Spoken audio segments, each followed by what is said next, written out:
Assalamualaikum warahmatullahi wabarakatuh. Perkenalkan, nama saya Riki Irawan. Saya di sini akan mempresentasikan tentang tugas akhir saya mengenai penerapan A5 pada data seasonal maupun data yang non-seasonal. Ini untuk memenuhi tugas analisis dalam waktu. Untuk tidak berlama-lama, mari kita langsung membahas datanya. Dan mohon maaf jika video ini kurang sempurna karena saya memakai device HP karena tadi zoom saya bermasalah. Baik, langsung saja kita ke datanya. Baik, yang pertama ini ada data tentang permintaan gula pada suatu pabrik. Yang pertama yaitu kita lihat datanya ini, apakah datanya ini mengandung seasonal ataupun tidak. Jadi kita start time series plot. Kita di sini milih simple aja, terus oke. Kita masukkan yang permintaan gula, terus kita klik oke.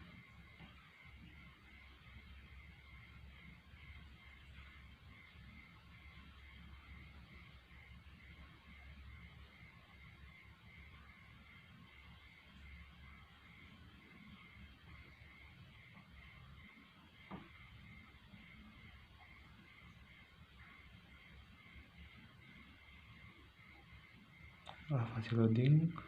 Nah, di ini terlihat bahwa data ini tidak mengandung musiman karena di sini ada faktor yang mengaruhi sehingga dia tidak musiman. Kemudian kita akan mencek apakah dia stasioner terhadap varian terlebih dahulu dengan cara control charge box jobs. Kemudian kita pilih permintaan gula, subcase-nya kita isi dengan 1. Kita klik OK. Terlihat bahwa rounded value-nya yaitu 1, dimana ini menunjukkan bahwa datanya sudah stasioner terhadap varians. Jadi kemudian kita cek apakah datanya ini sudah stasioner terhadap rata-rata dengan cara time series dan analisis. Kemudian kita masukkan permintaan gula, kita klik OK.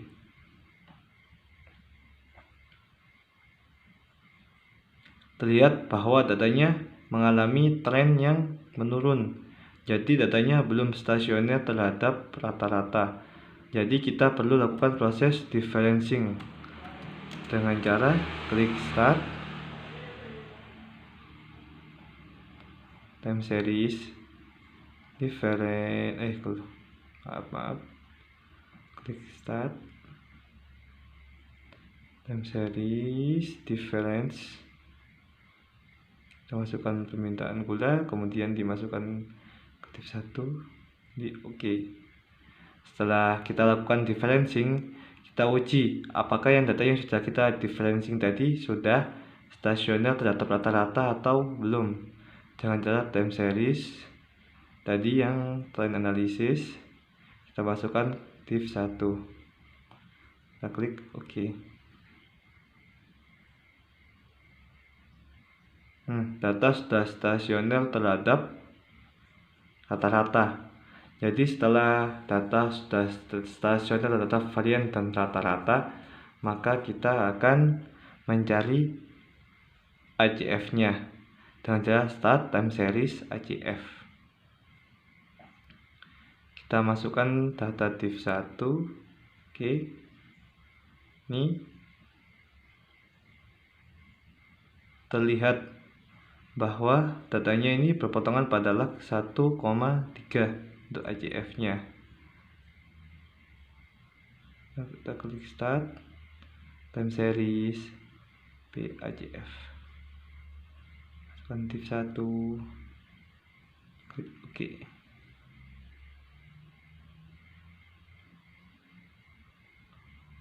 Terlihat bahwa ACF-nya berpotongan pada 1,3, sedangkan ACF-nya berpotongan pada 1. Jadi setelah kita cari ACF dan BACF-nya, tadi kan kita menemukan perpotongan laksnya. Jadi karena ACF dan BCF-nya tadi diperoleh P sama dengan 1,3, Q sama dengan 1, dan D sama dengan 1, sehingga diperoleh model A5-nya yaitu A5011, A5110, A5111, A5310, dan A5311. Kemudian kita uji signifikasinya dengan cara start time series. Kita masukkan A5-nya, itu A5011.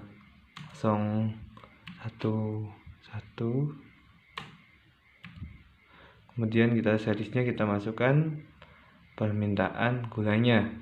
Jadi kita klik oke. This data. Maaf. Jadi kita klik ini, kita hapus dulu, delete, start, time series, A5, permintaan gula 11. Ini storage-nya kita pakai yang residual. Kita oke, kita klik oke, total residual. Kemudian untuk yang kedua start time series A5, kita masukkan 110,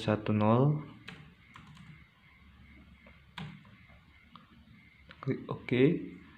Dan juga untuk yang model yang lain time series A5,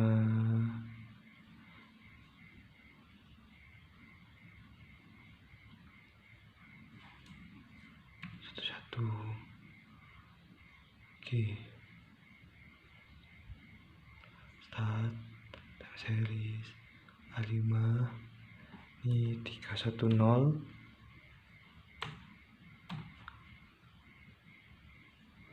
dan start time series A5 311.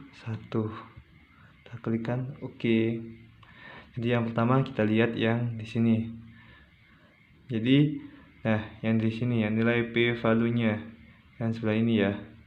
Ini adalah 0,000. Jadi P value-nya itu harus kurang dari 0,05. Jadi ini signifikasi terhadap model. Begitu juga yang ini 0,002 juga signifikasi terhadap model. Dan kita lihat yang ini juga signifikasi terhadap model. Ini B value-nya. Kemudian kita lihat yang ini. Di sini ada nilai 0,186. Nih, dimana ini tidak signifikasi terhadap model karena lebih dari 0,05. Kemudian kita yang sini kita lihat juga. Nah, ini terdapat lebih dari 0,05 semua. Jadi ini tidak signifikasi terhadap model. Kemudian setelah itu yang termasukkan cuma yang 3 awal tadi ya. Jadi tidak semua kita uji. Jadi kita uji yang residual dengan cara klik graph, probability plot, single oke. Kita masukkan yang residuals. Oke. Kemudian lagi graph, probability plot. Kita masukkan yang oke, residual 1. Oke. Dan kita klik graph lagi, graph probability plot, tinggal oke, residual 2. Oke, kita masukkan oke. Nah, pertama kita cek apakah yang ketiga yang tadi memenuhi signifikasi dia itu memenuhi white noise. Kita lihat dulu ini ya, P value nya ini 0,91, 0,505, 0,806, 0,887, dimana ini nilainya lebih dari 0,05 semua. Jadi ini memenuhi white noise. Kemudian kita ke A5 110. Ini juga terlihat bahwa memenuhi white noise. Kita lihat ini, terlihat data ini juga memenuhi white noise. Kemudian kita cek.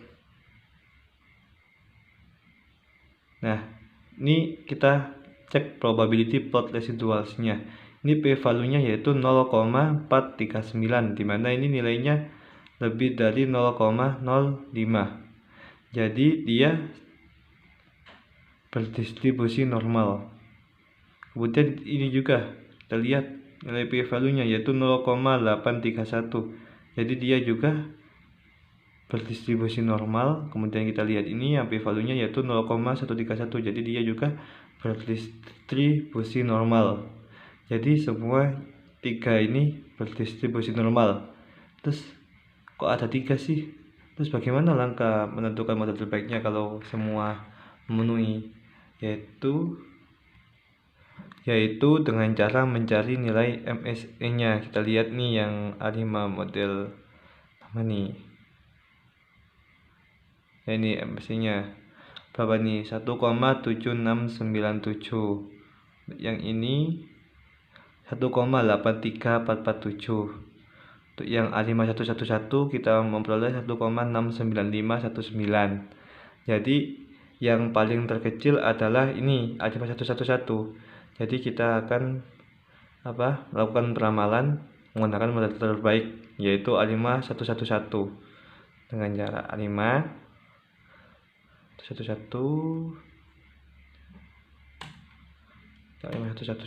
kita klik forecast-nya. Kita misalkan ingin meramalkan 6 bulan ke depan dengan jumlah datanya ini 84. Forecast-nya kita klik aja for grafnya kita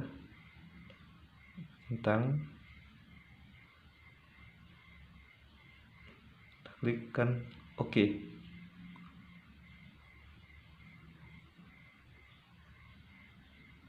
Jadi kita akan memperoleh nilai ini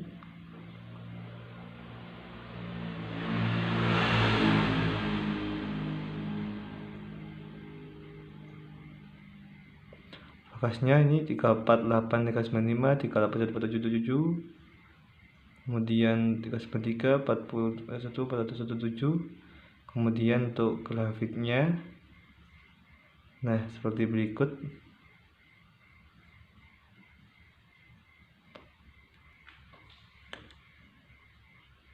Kemudian kita beralih ke data berikutnya.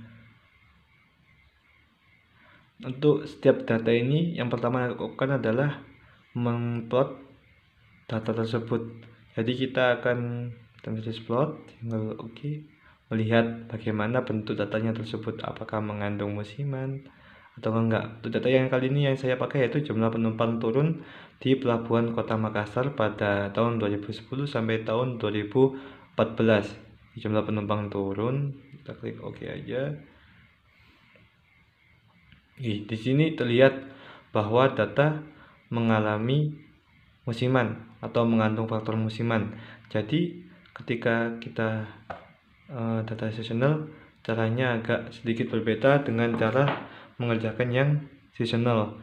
Jadi yang seasonal yaitu dengan cara yang pertama yaitu uji stasionernya itu terhadap rata-rata terlebih dahulu, kemudian terhadap varian. Kalau yang non stasioner kan dibalik. Ini dengan cara klik start, time series, analisis. Kita lihat yang jumlah penumpang turun terlebih dahulu, kita klik OK. Lihat ke bawah, lihat bawah belum stasioner ya datanya. Jadi kita masukkan div 1.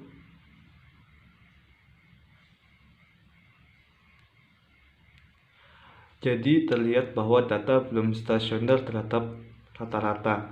Jadi kita akan melakukan proses differencing dengan cara klik start, time series, difference. Kita masukkan yang jumlah penumpang turun, kita pakai yang div 1. Oke. Nih. Terus kita lihat apakah hasil differencing tadi sudah stasioner atau belum. Mencari start, time series, dan analisis. Kita pakai yang div 1. Kita klik OK. Nah, di sini terlihat bahwa data sudah stasioner. Karena data sudah stasioner terhadap rata-rata, maka langkah berikutnya yang akan kita lakukan yaitu mencari apakah dia stasioner terhadap varians. Sebelum itu kita kan ini div 1. Div 1 kan ada nilai negatifnya. Jadi kita harus mempositifkannya semua. Hasil bagaimana caranya? Yaitu dengan ini di copy semua sampai nilai yang ke-60, kita akan mengcopy paste nya ke dalam Excel. Kita dia nih. Jadi yang kita cari nilai minimalnya terlebih dahulu, yaitu min 25 min 25296. Jadi setiap data yang ada pada div 1 kita akan ditambahkan 25297 untuk mempositifkan semua nilai. Jadi langkah berikutnya yang kita lakukan, ini hasilnya kita copy.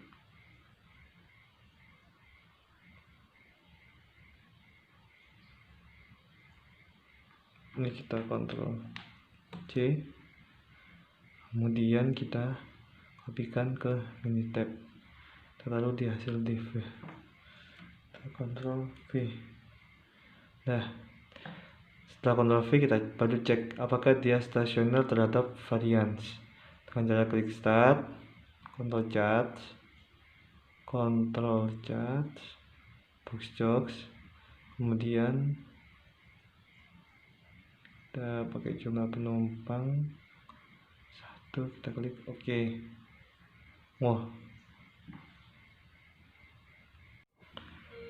jadi mohon maaf ada kesalahan. Kita klik start, Ctrl chart, box jokes, kemudian ini kita pilih yang hasil div, kita klikkan OK. Nah, terus lihat bahwa rounded value-nya 1. Jadi dia sudah stasioner terhadap varian. Jadi kita akan mencek auto korelasinya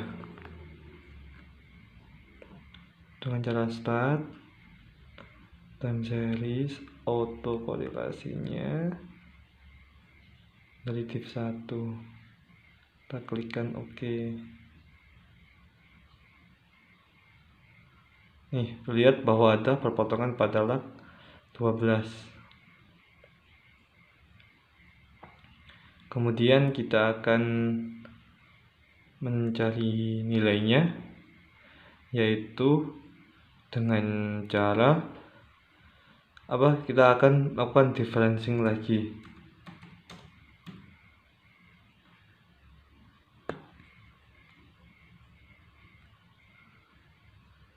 Kita klik start, time series, difference yang div 1, dan di situ div 2. Ini lagnya beda ya, kita masukkan lag 12. Kita klikkan OK.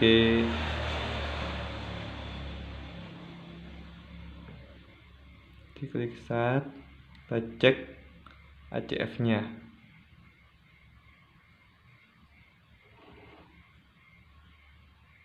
Div 2. Oke. Start.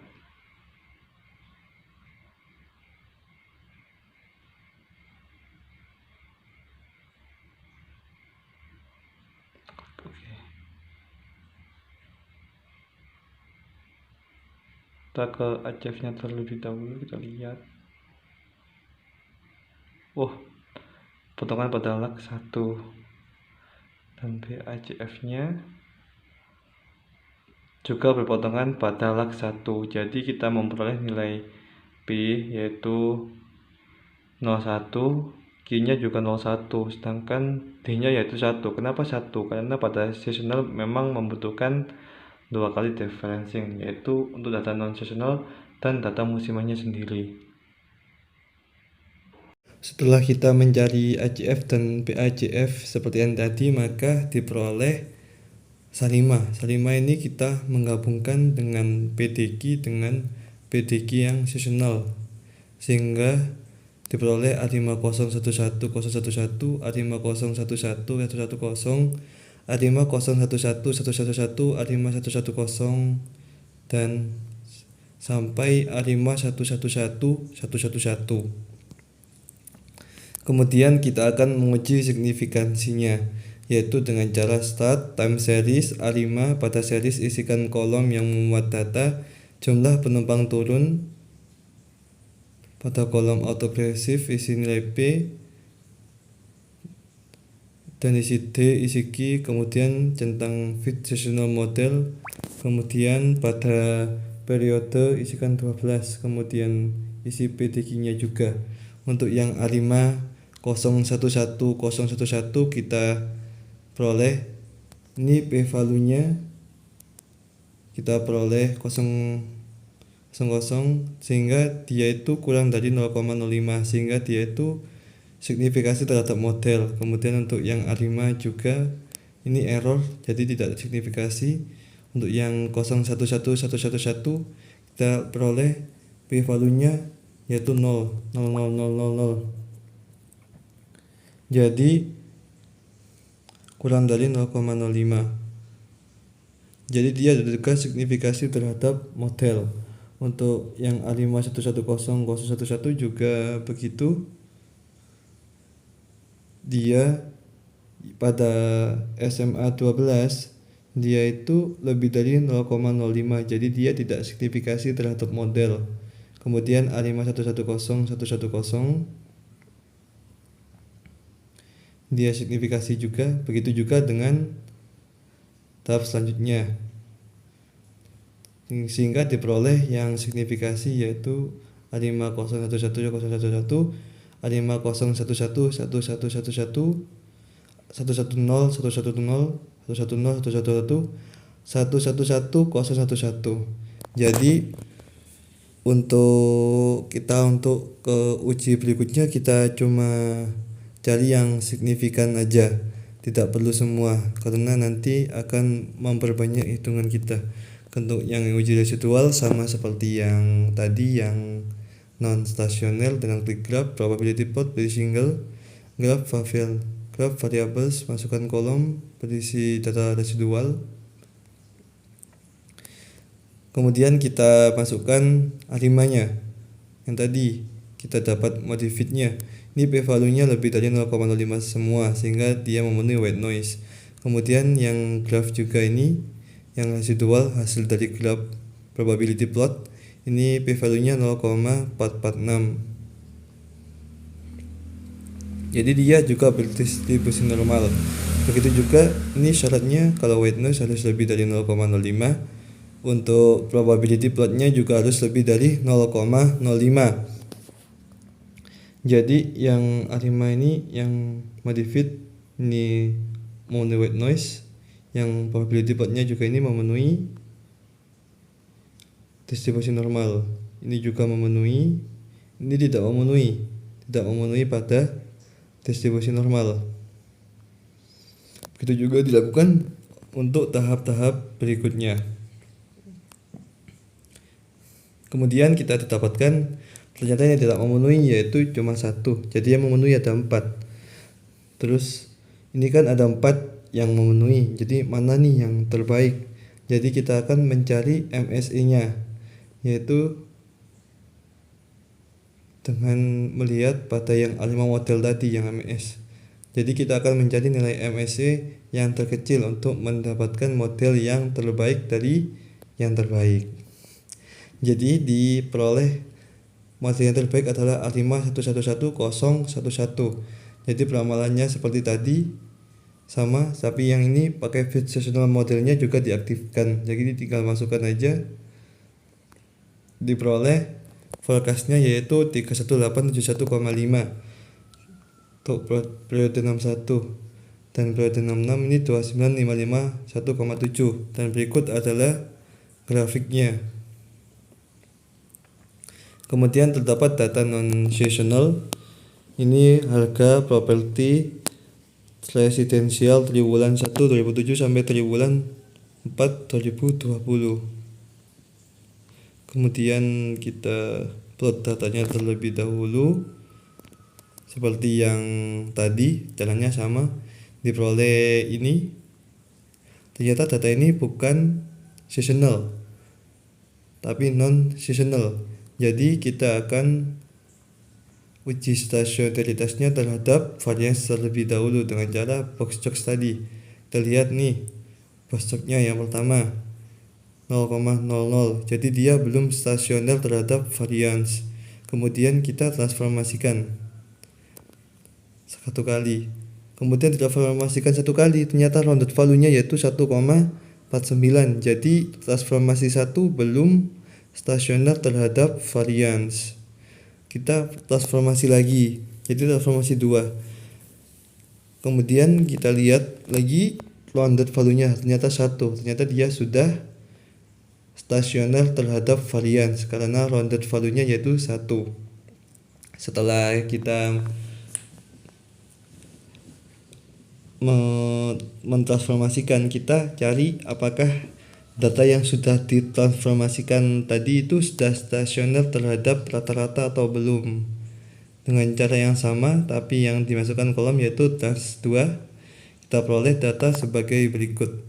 Ini dapat dilihat bahwa data ini mengalami tren naik, jadi dia tidak stasioner terhadap rata-rata, maka perlu dilakukan proses differencing, yaitu dengan cara yang sama.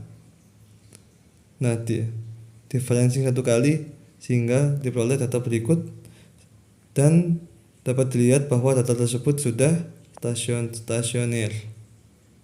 Kemudian kita identifikasi kelayakan model dengan cara mencari plot ACF dan PHF-nya dengan cara yang sama seperti yang tadi. Ini diperoleh, ini ACF-nya berpotongan pada lag 1 dan PHF-nya berpotongan pada lag 1 juga. Jadi A5 order P-nya 0,1, Q-nya 0,1 dan order D-nya sama dengan 1. Jadi A5 yang diperoleh yaitu 011, 110 dan 111. Kemudian setelah itu kita uji signifikansi. Jadi yang tadi tiga data di atas ini kita cari signifikansinya.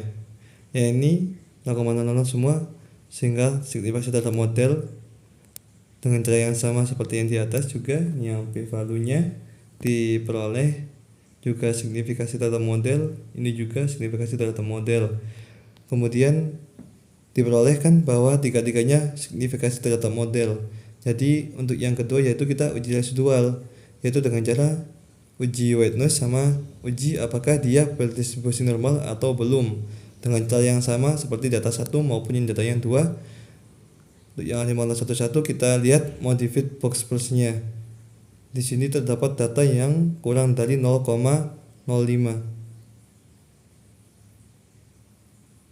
sehingga data tidak memenuhi white noise. Sedangkan yang untuk plot residualnya dia memenuhi berdistribusi normal karena p-value-nya 0,108. Untuk yang A5110 terlihat juga bahwa dia tidak memenuhi white noise dan juga tidak memenuhi distribusi normal. Untuk 5111 dia memenuhi white noise dan juga memenuhi distribusi normal. Jadi model yang terbaik adalah A5111. Jadi untuk langkah berikutnya kita tidak perlu menentukan MSE-nya karena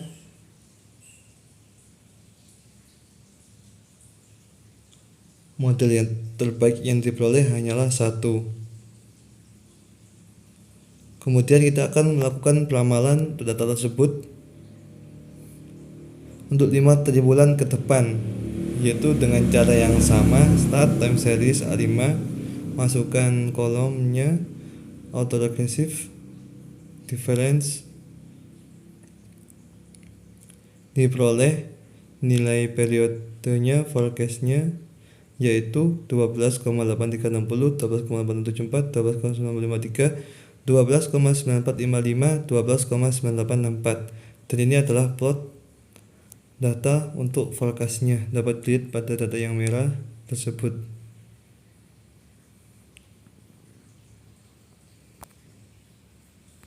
Sekian video dari saya tentang penjelasan penerapan A5 pada data seasonal dan data non-seasonal. Terima kasih telah menyaksikan. Maaf bila banyak kekurangan, apalagi dari segi video, karena keterbatasan device dan karena ada error pada laptop dan Zoom. Saya meminta maaf sebesar-besarnya. Semoga yang nonton dapat mendapatkan pelajaran yang dapat memperlancar penggunaan A5 maupun S5. Sekian dari saya. Terima kasih. Mohon maaf. Wassalamualaikum warahmatullahi wabarakatuh.